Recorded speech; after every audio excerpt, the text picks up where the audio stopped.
हरियाणा का जो मौसम है वो बेहद ही सुहाना है, लेकिन यहाँ का जो राजनीतिक पारा है वो बेहद ही हाई है। यहाँ का जो राजनीतिक पारा है वो अपने चरम पर है। और आखिर हो भी क्यों ना, क्योंकि आने वाले महीने में यानी कि अक्टूबर में यहाँ पर चुनाव होना है। 5 अक्टूबर को मतदान होगा और 8 अक्टूबर को हरियाणा को अपनी एक नई सरकार बनती हुई नजर आएगी। यहाँ पर जो हरियाणा के वासी हैं वो अपना मतदान का प्रयोग करके मत देंगे। उसके बाद 8 तारीख को गिनती होगी और पता लगेगा कि किसकी सरकार बनेगी। लेकिन उससे पहले हर एक पार्टी को हरियाणा की 90 में से 90 विधानसभा सीटों पर अपने अपने प्रत्याशियों को उतारना है जो चुनाव लड़ेंगे। अब इसी कड़ी में भाजपा ने अब तक 90 में से 67 उम्मीदवारों की सूची जारी कर दी है, अपने 67 प्रत्याशियों के नाम की घोषणा कर चुकी है। वहीं दूसरी तरफ कांग्रेस पार्टी, जिन्होंने कल ही अपने 32 उम्मीदवारों के नाम की घोषणा की है, उसके बाद भी अभी भी बहुत सारी सीटें हैं। खासकर जो हॉट सीट में से कुछ ऐसे भी नाम हैं जिन पर बहुत चर्चाएं हो रही हैं। उन सभी विधानसभा सीटों पर कांग्रेस की तरफ से अब तक कोई घोषणा नहीं की गई है। इसके पीछे अनेकों कयास लगाए जा रहे हैं। अब इसके पीछे क्या कारण है, आज उन्हीं कारणों पर हम बातचीत करेंगे। खासकर हमारा जो केंद्र बिंदु होगा वो होगा हरियाणा का फाइनेंशियल सिटी कहे जाने वाला गुरुग्राम में बातचीत करेंगे कि यहाँ पर क्या समीकरण बैठने वाले हैं, क्योंकि यहाँ पे भाजपा ने तो अपना उम्मीदवार उतार दिया है मैदान में, जिनका नाम है मुकेश शर्मा। लेकिन कांग्रेस किस बात का इंतजार कर रही है, क्यों उम्मीदवार के नाम की घोषणा में देरी हो रही है? आज इन्हीं चीजों पर चर्चा करने के लिए हमारे साथ हरियाणा की राजनीति को बहुत ही करीब से देखने वाले और तकरीबन 5 दशक से हरियाणा की राजनीति को बतौर पत्रकार कवर करने वाले हमारे साथ मौजूद हैं एक ऐसे ही वरिष्ठ पत्रकार अशोक चौहान जी। सर, आपका बहुत बहुत स्वागत है। धन्यवाद। गुड़गांव इमेज में, और गुड़गांव इमेज के आज इस न्यूज रूम में हम बातचीत करने वाले हैं। जैसा कि मैंने इंट्रोडक्शन में बताया कि भाजपा ने तो अपनी लिस्ट जारी कर दी है, 90 में से 90 तो नहीं लेकिन 67 उम्मीदवारों की लिस्ट जारी कर दी है। कांग्रेस ने केवल 32, वो भी कल भाजपा के घोषणा करने के 3 दिन बाद कांग्रेस ने अपनी लिस्ट जारी की है, वो भी 32। अब ऐसे में ये सवाल उठ रहे हैं, लोग भी इस पर चर्चा कर रहे हैं, जो राजनीतिक विशेषज्ञ हैं वो भी चर्चा कर रहे हैं कि आखिर कांग्रेस देर क्यों कर रही है। देखिएगा, आदर्श बात ऐसी है, भाजपा तो अपना डिक्लेयर कर चुकी है, 67 सीटें उसने कर दी। और गुड़गांव एक ऐसा जिला है और एक ऐसा शहर है जो देश में ही नहीं अभी तो विश्व में भी अपनी अलग पहचान रखता है, जो साइबर सिटी, मिलेनियम सिटी के नाम से जो है अपना रहा है। क्योंकि आईटी क्षेत्र और अदर्स जो है इसमें क्षेत्र में भी काफ़ी इसकी अपना जो मान्यता है और लोग जो है काफ़ी गुड़गांव को जानते हैं, वर्ल्ड का आदमी जानता है। अब भाजपा तो डिक्लेयर कर चुकी है। वैसे तो जो डिक्लेयर भाजपा ने किया है उसको भी कुछ काफ़ी रोष लोगों में देखा जा रहा है। सीट को लेकर भी इस तरह की हरियाणा में 8-10 सीट बताई जा रही हैं, तो वो तो चलो अलग मसला है। या नेताओं में? नहीं, नेताओं में, लोगों में नहीं। लोग तो अपना जो आ रहे हैं अपना उनका वेलकम करेंगे, देखते हैं कि कौन कैंडिडेट किसने कितना काम किया है, कैसे कौन जनता के बीच में रहा या नहीं रहा, या 5 साल में आज पहली बार ही जब उसको टिकट मिला तो वो आ गया, वो तो मसला अलग है, वो बात है। रही कांग्रेस की, कांग्रेस भी अपना प्रतिद्वंदी पार्टी है भाजपा की, और जब से लोकसभा के चुनाव हुए थे तब से और मनोबल कांग्रेस का बढ़ता दिखाई दे रहा है। क्योंकि जो पहले हाशिए पे पहुंच गई थी कांग्रेस, वो लोकसभा में जो उसका प्रदर्शन बेहतर रहा, साथ में अपना उसके जो अपना सपोर्टिंग जो अदर्स पॉलिटिकल पार्टीज थी उनके हिसाब से। अब ये गुड़गांव है, गुड़गांव में अभी कांग्रेस ने कोई डिक्लेयर नहीं किया है। जैसे आप अभी बोल रहे थे कि 32 सीटों पे कांग्रेस अपने कैंडिडेट डिक्लेयर कर चुकी है, उनमें से ऑलमोस्ट जहाँ तक है कि जो सीटिंग एमएलएज रहे हैं उनका ही ज़्यादा है, एक दो कुछ अपना उसको छोड़कर। रहा गुड़गांव जैसा मैंने अभी कहा कि काफ़ी फेमस है, काफ़ी अपना जो है लोगों की निगाह भी गुड़गांव की सीट पर रहती है, क्योंकि दिल्ली नज़दीक है ये गुड़गांव के, तो इसका असर जो है गुड़गांव पे ज़्यादा पड़ जाता है, देश की राजधानी होने के नाते नज़दीक का, तो वही है। अब क्योंकि पहले ये था कि भाई भाजपा पहले डिक्लेयर करे या कांग्रेस पहले डिक्लेयर करे, भाजपा तो डिक्लेयर कर चुकी है, एक पटौदी छोड़ के जिले की सीट को छोड़ के 3 सीटों पे अपना कैंडिडेट उतार चुकी है। अब रहा कांग्रेस के अंदर भी जैसे कहते हैं कि अभी शायद कांग्रेस का जैसे आम पार्टी से चल रहा था गठबंधन का मामला, वो भी शायद अभी क्लियर नहीं, शायद का क्लियर हुआ ही नहीं है, अभी खटाई में ही है, अभी डिक्लेयर भी नहीं हुआ कि भाई कैसा इनका होना है या नहीं होना है। नंबर 1 बात तो ये थी।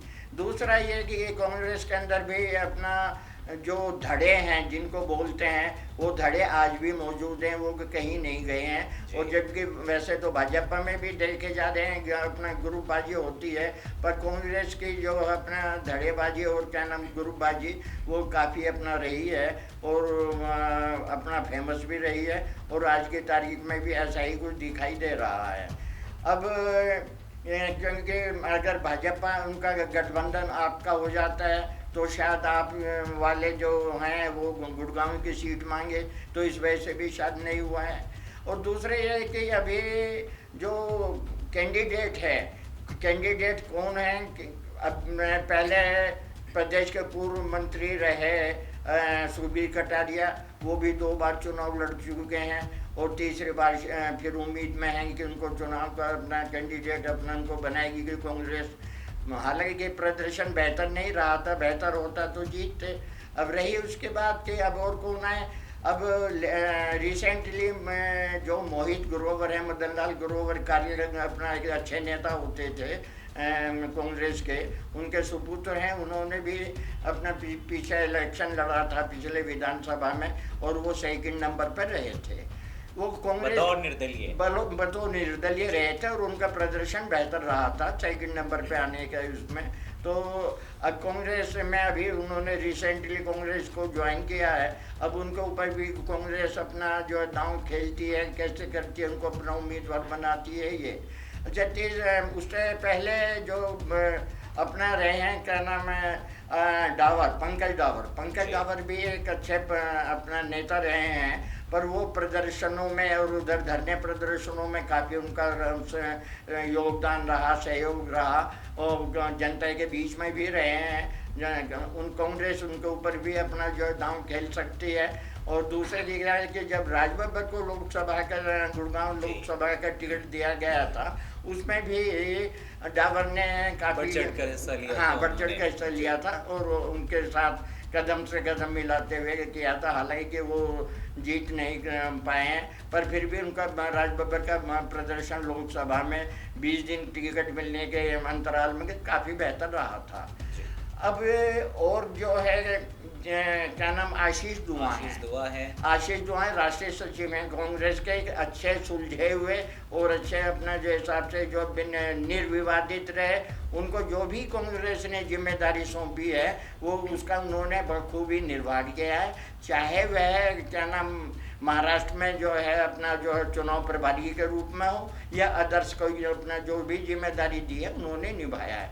वो भी एक कैंडिडेट हैं जो कि अपना जिनको भी अच्छा माना जा सकता है कि अपना शायद अपना high command Congress high command उनको भी अपना टिकट दे। अच्छा, तो हाई कमान की आपने बात की है तो उनके बारे में ऐसा भी कहा जाता है कि गांधी परिवार के बेहद क्लोज माने जाते हैं आशीष दुआ। दरअसल वो ये है कि राहुल गांधी और सोनिया जी जो है अपना उनके भी नज़दीक तो देखो आदर्श वो है जिसको आप ड्यूटी सौंपोगे वो उसका बखूबी निर्वाह करेगा तो यह नज़दीक अपने आप हो जाएगा।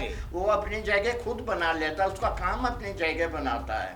तो उनका जो है अपना वो भी लोगों के बीच में आए हुए हैं, उन्होंने भी अपना जो है प्रचार तो अभी नहीं कहेंगे, हाँ लोगों में अच्छे मिलना जुलना करने का अपना जो बात कहने का ढंग जो है अपना आशीष दुआरा का बेहतर रहा है, और वो लोगों से मिलते रहे हैं। और अगर क्या नाम हाई कमान उनको अपना टिकट देती है तो ऐसा नहीं है कि उनका प्रदर्शन बेहतर ना हो, और बेहतर रहेगा और वो अपना सीट निकालने पे भी वो अपना जो है गुड़गांव वासियों को सहयोग रहा तो सीट भी निकाल सकेंगे। अब ये है कि अगर प्रॉब्लम कहाँ आती है, प्रॉब्लम ये है कि अगर हम जो रिसेंटली बंदा 10 दिन पहले जिसने कांग्रेस ज्वाइन की है, अगर हम उनको टिकट देते हैं तो जो काम करने वाले हैं, जो झंडा उठाए रहे हैं, जो 10 साल 5 साल जब क्योंकि 10 साल से सत्ता से बाहर है कांग्रेस हरियाणा के अंदर, तो उन लोगों का भी अपना जो है रोष का सामना अपना जो पार्टी को करना पड़ेगा। मेरा अगला प्रश्न आपसे यही था कि हाँ। भाजपा जब से टिकट वितरण का काम शुरू की है, अपने उम्मीदवारों की घोषणा की है, तब से भाजपा का जो किला है वो ढहता हुआ नजर आ रहा है। जो टॉप लीडर्स हैं या फिर कार्यकर्ता हैं, सब ने इस्तीफों की झड़ी लगा दी है। क्या यही कारण है कि कांग्रेस पार्टी ने खुद की लिस्ट को होल्ड कर लिया है? क्या वो डर कांग्रेस के अंदर भी है? देखिएगा, डर हर किसी को होता है, भले ही मैं ये कह दूं मुझे डर नहीं है, पर डर मुझे भी है। डर ये है कि कल को जो है मैं अपना जो कैंडिडेट ऐसा उतार दूँ, जैसे मैंने अभी 2 मिनट पहले बोला है कि अगर मोहित ग्रोवर को उतारते हैं तो जो वो कैंडिडेट हैं, जो और अदर्स कार्य करता है, जो लीडर्स हैं, जो झंडा उठाए रहे हैं पिछले 10 साल, वो क्या करेंगे? वो इसको बर्दाश्त कर पाएंगे? या कांग्रेस उनको समझा पाएगी कि भाई ऐसा नहीं, इसको सपोर्ट करना है, ये है वो है? फिर तो उसको यही कह देते हैं कि ये सब थोपा हुआ कैंडिडेट है, जो हम इसको सपोर्ट क्यों करें? क्योंकि कांग्रेस की जो धड़ेबाजी है, कांग्रेस में जो गुटबाजी है, वो जग जाहिर है, इसमें कोई दो राय नहीं है। फिर भी जो है कांग्रेस को समय रहते अपना, क्योंकि नॉमिनेशन शुरू हो चुका है, अब नॉमिनेशन जब शुरू हो लिया है तो ऐसा कांग्रेस को भी अपनी जो सीट का जो अपना जो 4 सीटों पे अपना जो डिक्लेयर कर देना चाहिए, जिससे कि मतदाता भी अपना मन बना सके कि वो कैंडिडेट किधर जा रहा है, कैसे है, और जो कार्यकर्ता भी अपना जो तैयार हो गए वो अपने जो चुनाव प्रचार में उसमें अपना जुड़ जाएं, जिससे कि बेहतर प्रदर्शन करें। देखो हार जीत है, हार जीत तो हर कोई दावा करता है, हार का तो कौन दावा करेगा, जीत का ही करता है वो तो। सर, कांग्रेस में एक चीज देखा गया, हाँ। पहली जो लिस्ट आई है उसमें ये देखा गया है कि जो जेजेपी से बागी विधायक आए हैं उनको भी जगह मिल गई टिकट की लिस्ट में। तो क्या कांग्रेस इस बात का भी इंतजार कर रही है कि भाजपा से जो कोई टॉप लीडर टूट कर आए तो क्या टिकट उधर भी जा सकता है? बिल्कुल जा सकता है।